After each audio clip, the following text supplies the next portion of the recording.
Hi, I'm Jessica Russo-Share, and here is your tutorial on beginner still life. In this demonstration, we're going to learn some of the basic techniques on how to set up the drawing of your still life, your composition. If you haven't already watched my video on how to actually set up the objects, please stop this and go back and watch that one. So once we have all of our objects set up, now we're going to learn some basic techniques on how to draw them so they look realistic, and we'll learn some techniques on how to start shading. You won't need any special tools for this other than a 2B and a 4B pencil. An eraser might be helpful too. Okay, let's get started. Here are a few things to consider before you start drawing. Here's some student work. So this person has 4 objects: a cup, a ball, a block, on a book. And you can see how the highlight, midtone, deep shadow, reflected light, and cast shadow form over the objects. If you have highly textured objects or more reflective objects, it will be more challenging. Also, your point of view is going to make a difference. Are you looking at your objects from above or eye level or from below? Here's my still life objects. I took a photo of it and I turned it into black and white. Even though I'm drawing it from direct observation, sometimes occasionally looking at a photo to make sure you're on the right track is a good option. I begin my drawing with a 2B pencil and sketch very lightly in case I make mistakes. You want to make sure that you have the scale of your objects accurate on your page. So instead of starting to draw it all at once, draw some lines for where the tops and the bottoms and the sides of the objects are to make sure you're filling your page. You can draw a line down the center of the objects to make sure that they're symmetrical, the same on both sides, either your drawing paper or your sketchbook. Once you have these in proportion, then you can start connecting the dots and trying to build the objects up.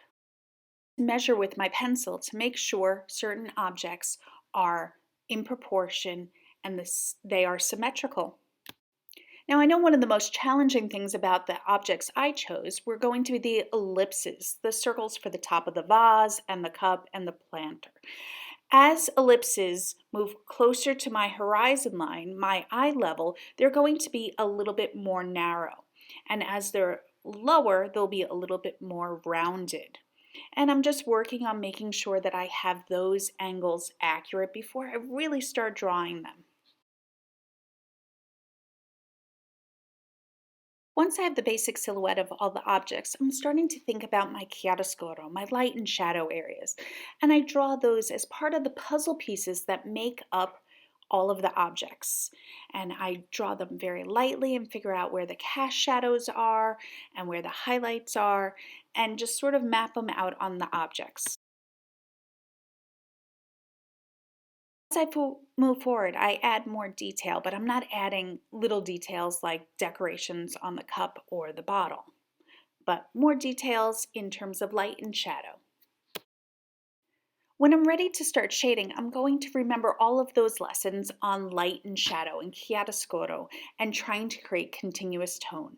I made sure that my still life has a proper one light source, and I'm going to be using my 2B and 4B pencils.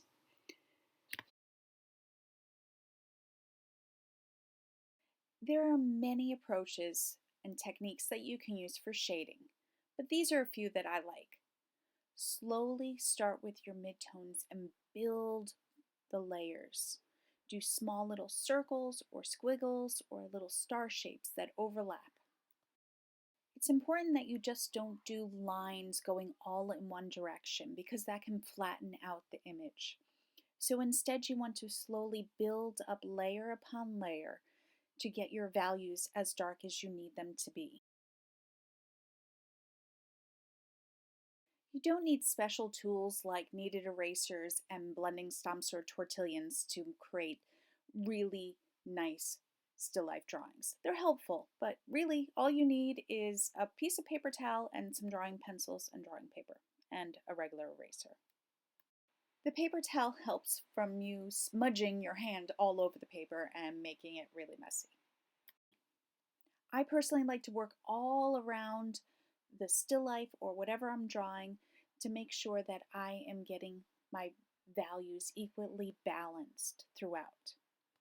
I use the eraser not necessarily to erase mistakes, but to soften edges where I may need them to get a little bit lighter or where I blocked in where certain shadows could be.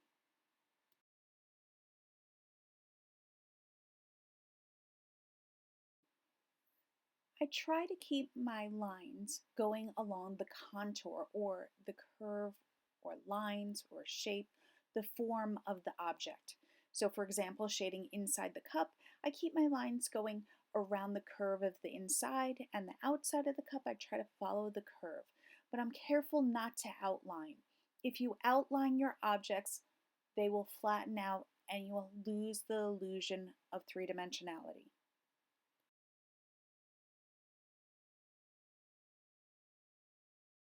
For my darker values, I'm moving on to a 4B pencil. You have to be careful with the darker values. You still have to layer them on, and you have to be careful that you don't press too hard. It's very easy to make things messy with the darker pencils. And it's harder to recover because they don't erase very well.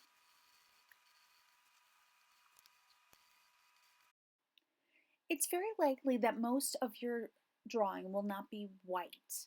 Even if you have a lot of white objects in your still life, like mine, you still have to shade in certain values because only the highlight, the brightest parts will be white. So you're going to have to go back and forth between your lighter pencils and your darker pencils to try to get this variation between the lights and darks.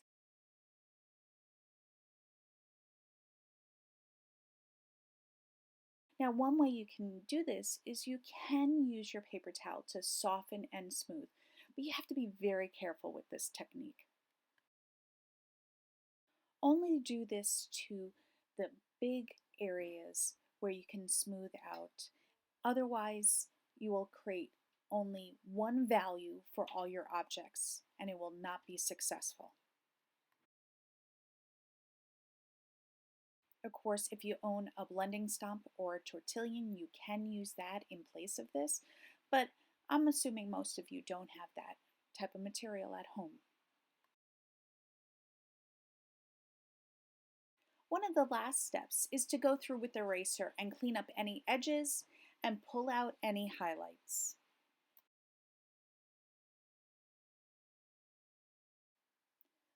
Blow any little bits of eraser that are left behind off of your drawing off because that can create smudges. And there you have it.